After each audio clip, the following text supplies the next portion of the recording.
a long time ago in a galaxy far, far away. I'm your host, Brian Rollins, and this is episode 10 of the Dorky, Geeky, Nerdy Trivia Podcast. That's right, 10 whole episodes. We made it.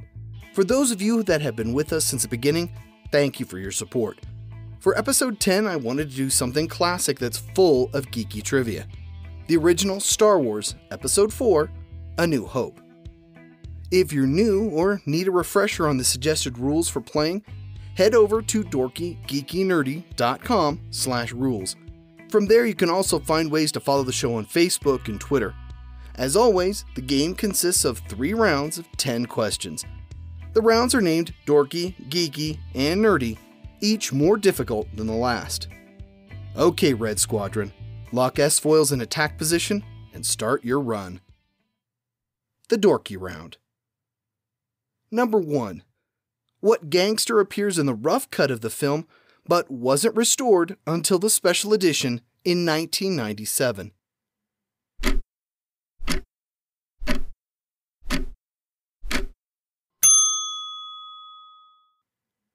Jabba the Hutt. Number 2. What country stood in for Tatooine?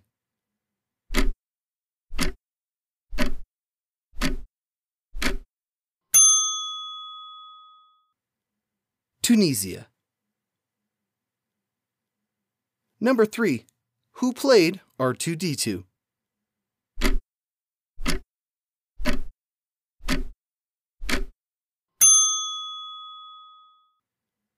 Kenny Baker. Number 4. Which actor was not credited in the initial release of the film?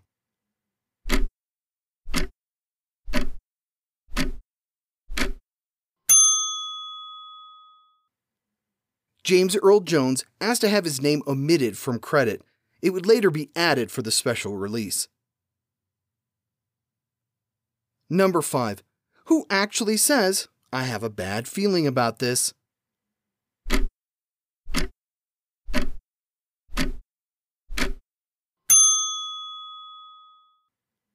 Luke is the character that kicks off the tradition. Number 6. What character has the first line of dialogue?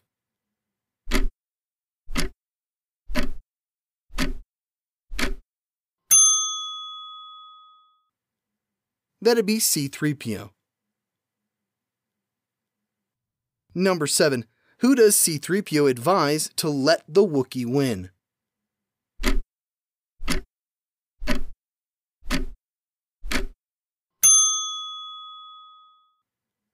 R2-D2. Number 8. George Lucas formed what company to do the visual effects for Star Wars?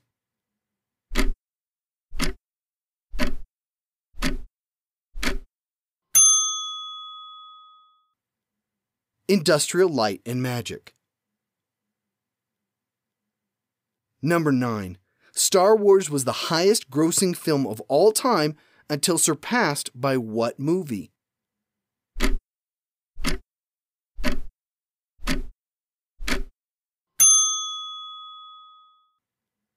E.T. the Extraterrestrial. That was in 1982. Number 10. Who was the only cast member to receive an Academy Award nomination for their role in the film?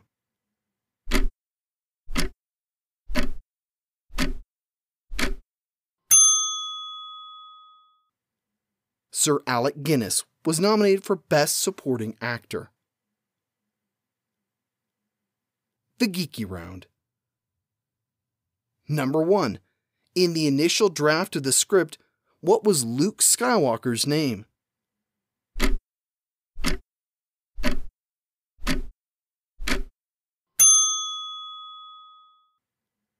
Luke Starkiller. Number 2. While we're used to green screen for compositing special effects, what color screens were used for Star Wars?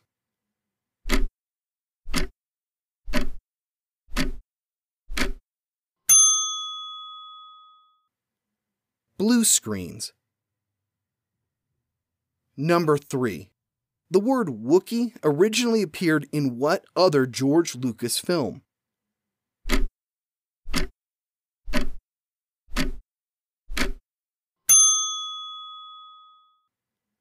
THX 1138. Number 4. Who was working as a carpenter before starring in the film?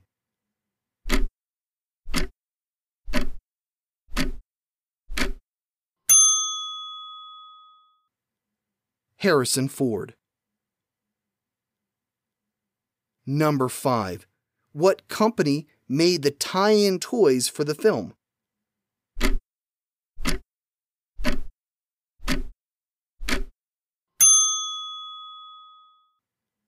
Kenner.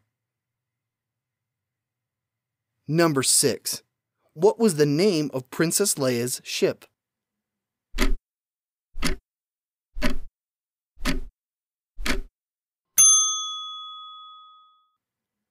The Tantive 4. Number 7.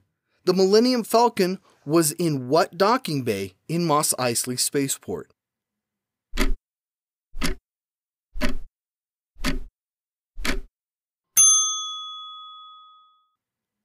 Docking Bay 94.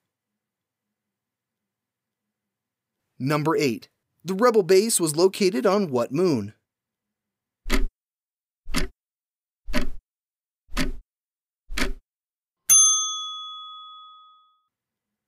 That would be Yavin 4.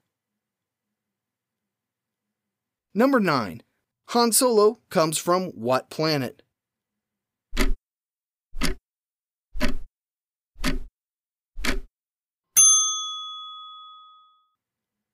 Corellia. Number 10.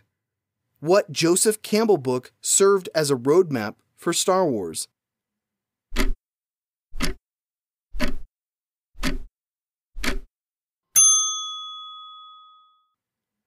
The Hero with 1,000 Faces.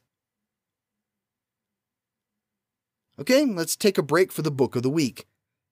This week we're featuring The Making of Star Wars by J.W. Rinsler.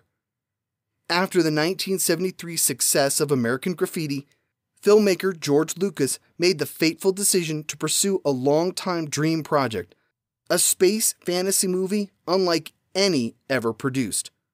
Lucas envisioned a swashbuckling sci-fi saga inspired by the Flash Gordon serials, classic American westerns, and mythological heroes. Its original title, The Star Wars. The rest is history, and how it was made is a story as entertaining and exciting as the movie that has enthralled millions for more than 30 years. A story that has never been told as it was meant to be. Until now. Using his unprecedented access to the Lucasfilm archives and its trove of lost interviews, photos, production notes, factoids, and anecdotes, Star Wars scholar J.W. Rinsler hurdles readers back in time for a one-of-a-kind, behind-the-scenes look at the nearly decade-long quest of George Lucas and his key collaborators to make the little movie that became a phenomenon. You can find this book and all the other books of the week at dorkygeekynerdy.com/book. And now, back to the show. The Nerdy Round. Number 1. What language are the Jawas actually speaking?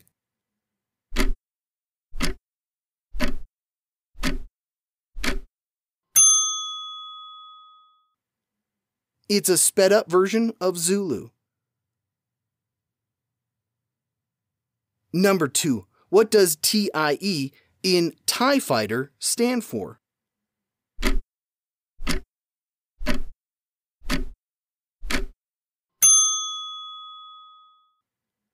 Twin ion engines. Number 3. David Prowse earned what nickname from the cast and crew?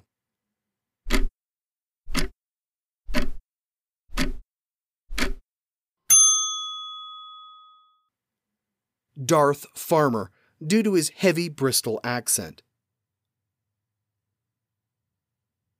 Number 4. Before and just after filming, Peter Mayhew worked as what?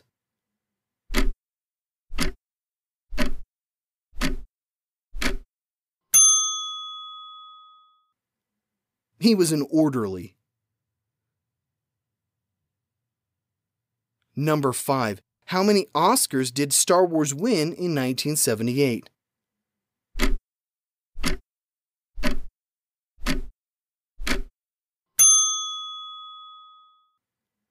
Seven awards. It won for set decoration, costume design, sound, film editing, visual effects, music, and a Special Achievement Award for sound effects. Number 6. How many Oscars was it nominated for?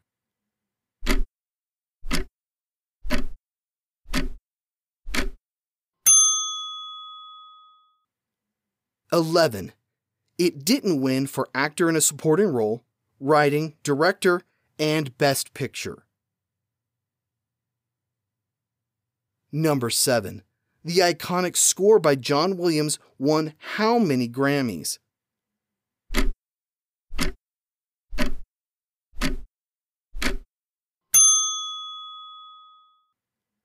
Three.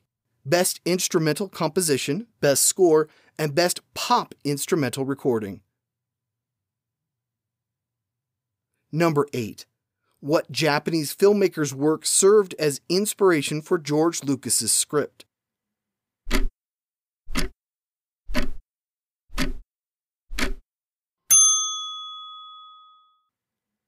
Akira Kurosawa. Number 9. Between the initial 1977 release and the 1997 special edition, how many times was Star Wars released in theaters?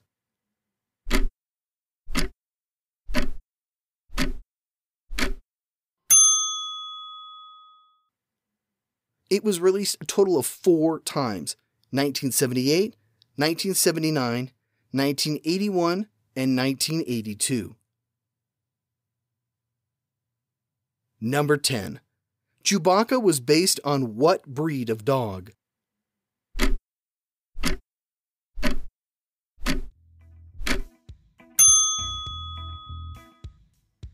He was based on George Lucas's Alaskan Malamute.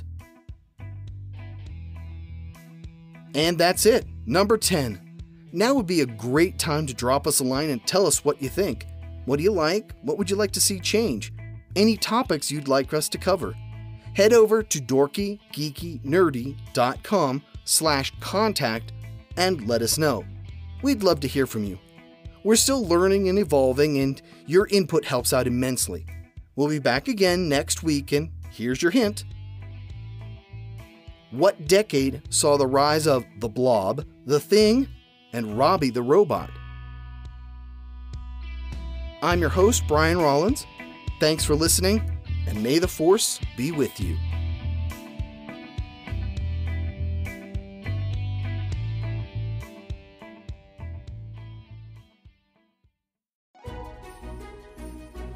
Tis the season to be podcasting.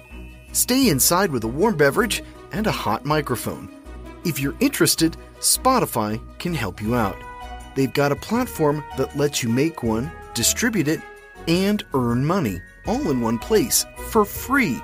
It's called Spotify for Podcasters, and here's how it works. Spotify for Podcasters lets you record and edit podcasts right from your phone or computer.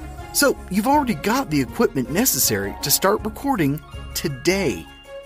Then you can distribute your podcast to Spotify, Apple, Google, and everywhere else podcasts are heard. Video podcasts are also available on Spotify. And when you want to take conversations with your fans to the next level, Q&A and polls are an excellent way to get them talking. With Spotify for Podcasters, you can earn money in a variety of ways, including ads and podcast subscriptions. Best of all, it's completely free. I switched Dorky, Geeky, Nerdy over to Spotify for podcasters, and I haven't regretted it. The analytics are fantastic, and the new tools for hosting and updating the feed are way more than I could do self-hosting. Now, it's your turn. Head to podcasters.spotify.com and read all about it. Then, let me know what you're podcasting all about.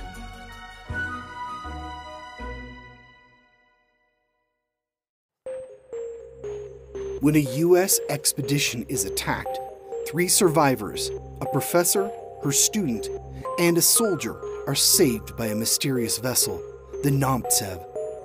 The enigmatic Captain Nikto elects to keep the captives aboard, requiring each of their skills for his daring pursuits.